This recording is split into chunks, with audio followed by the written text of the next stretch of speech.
U.S.-backed rebels in Syria are fighting each other. A city in Connecticut declares a public health emergency over heroin overdoses, and Christmas vacations are now a microaggression.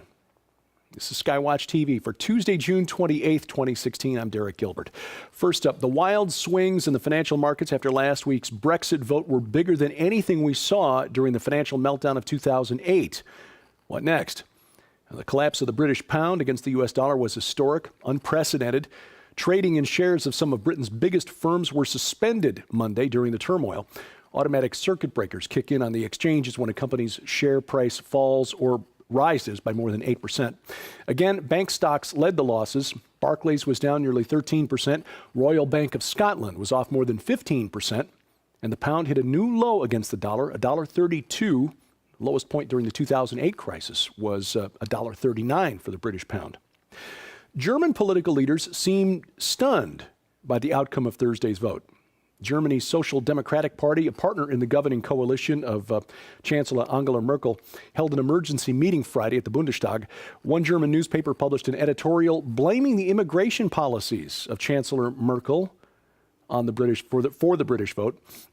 They may be right on, as a matter of fact. Germany essentially volunteered to reconfigure the social makeup of all of Europe by throwing its gates wide open to immigrants, regardless of what the other European nations wanted. Here's a clue. In Dover, which is the British end of the tunnel that goes underneath the British Channel, 60% of the residents there voted to leave the EU. And that's not really a surprise. The head of Eurotunnel says Britain's decision to leave the EU may cause a rush on the tunnel. People in Dover have been watching this from a distance. Migrants stuck on the French side, Calais, may try to force their way through before Britain can build a wall. Apparently, there's a rumor going around that that's going to happen. And who knows, maybe Donald Trump and Boris Johnson are comparing notes. It appears, interestingly enough, that the road to last Thursday's vote began in Chicago. Outgoing Prime Minister David Cameron reportedly made his decision to hold the national referendum in May of 2012 at a pizza place inside Chicago's O'Hare Airport. Cameron and then Foreign Secretary William Hague met to discuss the 2015 general election. They were facing pressure from the UK Independence Party, led by Nigel Farage. The two men decided to hold the referendum over dinner at the Pizzeria Uno in Terminal 3. And this prompted an interesting reaction, the Brexit vote, that is, from the European Parliament. European Parliament President Martin Schulz said, "The British have violated the rules. It is not the EU philosophy that the crowd can decide its fate." Oh, really? Article 50 of the Lisbon Treaty. Any member state may decide to withdraw from the Union in accordance with its own constitutional requirements. That's not applicable? I'm stunned. In other news, in Syria, the madness continues. In northern Aleppo province, the landscape keeps changing. Various groups fighting back and forth, exchanging territory along the Turkish border. Several of those factions, including the U.S.-armed Free Syrian Army, or FSA, and the Kurdish YPG, are battling government forces and ISIS, and now lately each other. The Obama administration sent weapons to the FSA and YPG so they would fight the Islamic State, which they do sometimes, but the FSA is more interested in knocking Bashar al-Assad out of power and grabbing more territory for itself. So lately they've been shooting at one another. The FSA lately using TOW anti-tank missiles against the Kurds. And if it wasn't bad enough that two groups armed by the United States are shooting at each other, some news outlets now are reporting that U.S. Special Forces are in the field fighting alongside some of these groups, raising the ugly possibility that even more American troops might be killed with American weapons, or even more bizarre, that competing groups, both reinforced with American Special Forces, might find themselves on opposite sides of a firefight. And recent territory gains, we're now told, against the Islamic State might not be enough. In fact, might actually backfire. Experts and intelligence officials say the gains haven't been enough to damage ISIS. and might actually make it stronger in the long run. The group has lost about 20% of its territory in Syria, almost half the ground that it used to hold in Iraq.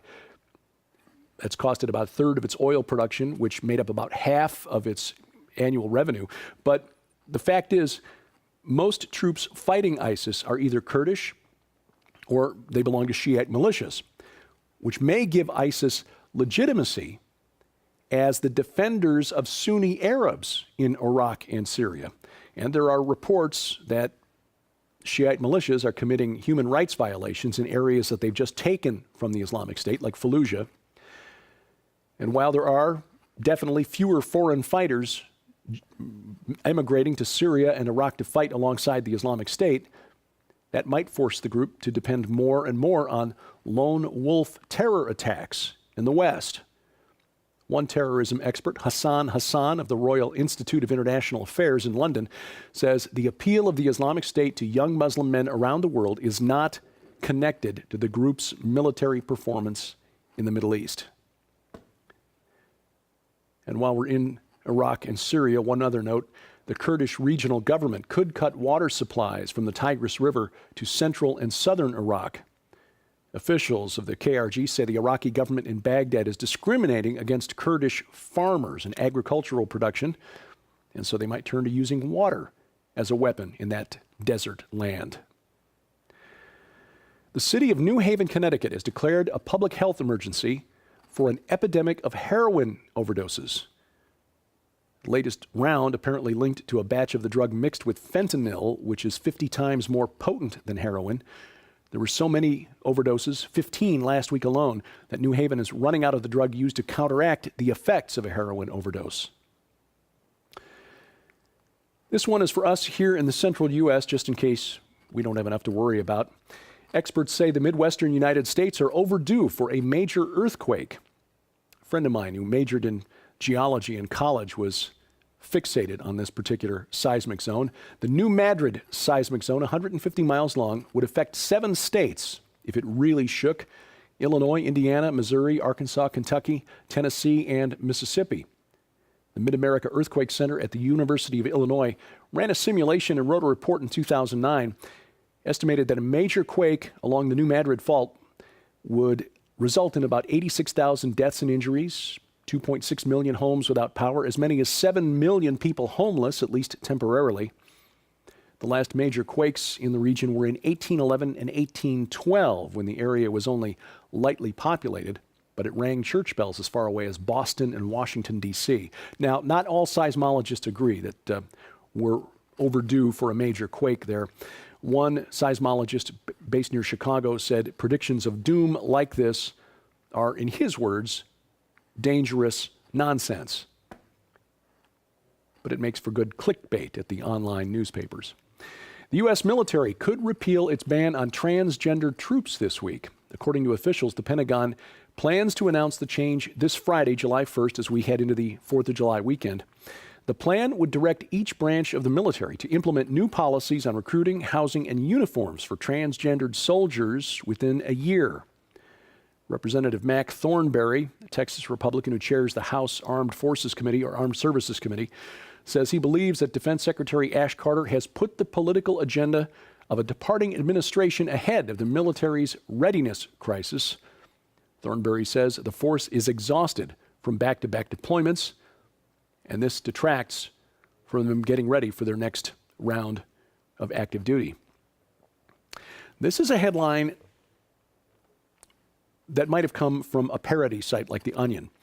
Motivational speaker asks his audience to storm across a bed of hot coals. Dozens injured. It's not a joke, sadly. This happened last Thursday at a Tony Robbins seminar in Dallas. Firewalking is part of his motivational event. Dallas Fire and Rescue were called to the scene to treat about 36 people with burns. Look, firewalking started as a pagan practice. It's not something Christians ought to be involved in. But even more than that, we've got the God of the universe, the one who spoke everything into existence, on our side. We don't need to walk across hot coals to prove how brave we are. With God on our side, who can stand against us? Talk about missing the point. It must be something with New York City. First, the New York Times editorial board made this bizarre connection. And now the people who walked in the city's annual Gay Pride Parade over the weekend. Only in New York City can somebody hear about a horrific murder, actually 49 of them, committed by a gay Muslim registered Democrat, and find a way to connect that to straight, white Republicans. And one more sign of the times. University of North Carolina has issued a guide this week instructing students that Christmas vacations are a microaggression. The pamphlet, called Career Corner, Understanding Microaggressions, paid for with taxpayer dollars, adds these helpful tips. Golf outings are microaggressions. The words boyfriend and girlfriend are microaggressions. And Christmas vacations are so designated because academic calendars and encouraged vacations, which are organized around major religious observances, centralize the Christian faith and diminish non-Christian spiritual rituals and observances. We notice that the University of North Carolina's winter holiday runs from mid-December to mid-January, just coincidentally including the Christmas holiday. Well, Jesus said the world would hate us for his name's sake, so expect more of this. Well, an exciting announcement for us at SkyWatch TV. This week, we begin broadcasting on World Harvest Television. It's another coast-to-coast outlet, channel 367 if you have direct TV. Beginning this week, we'll broadcast every Wednesday at 6 p.m. Central Time on World Harvest Television. That follows Jim Bakker's program. Again, another coast-to-coast outlet on satellite television, World Harvest Television. We're proud to be a member of that lineup. And another exciting announcement, actually, we'll give you two exciting announcements for the price of one. We've extended the special introductory offer for the new SkyWatch TV magazine. It was to conclude last Friday. We've extended it for another 30 days. You can get 5 years of the new magazine for the price of 3. The first issue goes out in July.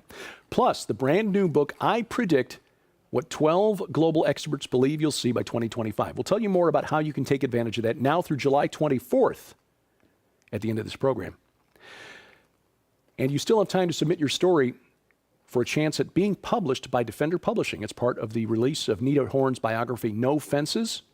Her story, which has culminated in the brand new Whispering Ponies Ranch. And we got some great photos of their first outing down in the Branson Landing here last weekend. We need to share those with you soon. The deadline to submit your entry is Thursday, June 30th, this Thursday. Complete instructions and the rules are posted online, skywatchtv.com/nofences. This week on SkyWatch TV, if you're feeling like this just isn't the country that you knew when you grew up, you're right. And Defender Publishing has got a new book that addresses those issues, 12 chapters, each a different topic, what America lost and how we might get it back. When Once We Were a Nation, the title of the book. This week we talked to Chris Putnam, Tom Horn, Allie Anderson, and my best friend, Sharon K. Gilbert, about the chapters they contributed. What has America lost and how do we get it back? That's this week's topic on SkyWatch TV. You'll see it 4 different locations tonight, including coast to coast on the Christian Television Network. That's DirecTV Channel 376, Dish Network Channel 267, and the Glory Star Satellite Channel 117. Tomorrow, the Cornerstone Network, coast to coast, World Harvest Television at 6 p.m. Central Time. That's DirecTV Channel 367. And, of course, WLLA-TV 24 in Kalamazoo. And then on Saturday, Victory Television in Arkansas and around Memphis, and WCLF-TV, that's the flagship station for the Christian Television Network in the Tampa-St. Petersburg area. A complete list of dates and times where you can find SkyWatch TV posted at skywatchtv.com. Just check the top menu bar where it says Channels and click that link. The Rocky Mountain International Prophecy Conference is sold out, but you can bring it to you. It's just a few weeks away. 40 presentations from 26 speakers in full HD video, and then all those presentations archived for 6 weeks afterward. If you'd like to sign up, check out the packages and the information. Log on to prophecywatchers.com. That's prophecywatchers.com. Your support keeps us going at SkyWatch TV, and we do appreciate it. Our thank you during the month of June Gifts suitable for Dad. Yeah, Father's Day has passed, but it's never too late to let Dad know how you appreciate him. The books The Fisherman's Guide to Life and The Man in the Mirror, Solving the Problems Men Face. We'll send those to you in Canada and the U.S. for your donation of any amount during the month of June. For information and to donate, log on to skywatchtv.com/donate. And just by clicking your mouse, you can help us. Click share, click like where you see us on the web. Click subscribe, this little red button down here in the corner if you're watching on YouTube. That gets the word around. You'll find my stuff on the internet, these places here. And if you've got email for me, questions, comments, or suggestions, please send those to dgilbert@skywatchtv.com. And thank you for watching as we keep watch. I'm Derek Gilbert, and this is SkyWatch TV. Save nearly half off the cover price when you subscribe now to the brand new SkyWatch TV magazine. For a limited time, a 5-year subscription to SkyWatch TV magazine is just $99. That's more than $75 off the cover price, which is like getting 2 years for free. Exclusive content, articles on prophecy, discovery, and the supernatural from Tom Horn, Chris Putnam, Josh Peck, science updates from Sharon K. Gilbert, geopolitics from yours truly, and guest writers like Pulitzer Prize-nominated journalist Troy Anderson, renowned Bible scholar Dr. Michael Heiser, Pentagon advisor Lieutenant Colonel Bob McGinnis, and more. But there is more. As an early subscriber, you'll be the first to get this new book from Defender Publishing. I predict what 12 global experts believe you'll see by 2025. This is a $20 value and includes best-selling authors like Joel Richardson, Mark Biltz, Carl Gallups, Tom Horn, Paul McGuire, and more. Find out what they think about the coming war between ISIS and the Vatican, the future of the Temple Mount and the Ark of the Covenant, a worldwide manifestation of angels, and the coming age of human hybrids. And we'll also add this DVD, The Best of SkyWatch TV 2015, a $25 value, including our most compelling interviews from last year, including Chuck Missler, Steve Quayle, the discussion of the Georgia Guidestones with Chris Pinto, and more. All of this together worth more than $200. Yours now for just $99. Subscribe now. SkyWatch TV magazine. Just call the number on your screen or log on to skywatchtvstore.com.